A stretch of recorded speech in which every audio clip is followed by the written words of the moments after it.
So, this is my real face without filter. Wow! Vlogger! Dito ako sa Quezon City Memorial Park Circle.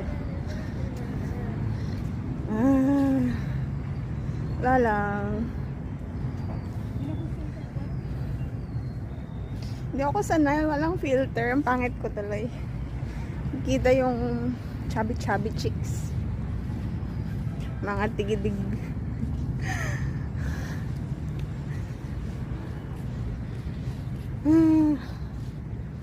Lakad-lakad, ganon.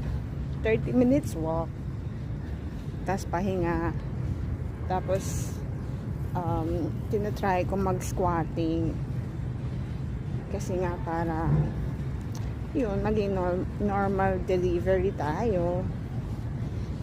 Kaso, ang sakit sa tuhod. Sakit yung mga tuhod ko. Parang matanda, ganun. Sumasakit din. Parang arthritis sa mga matatanda.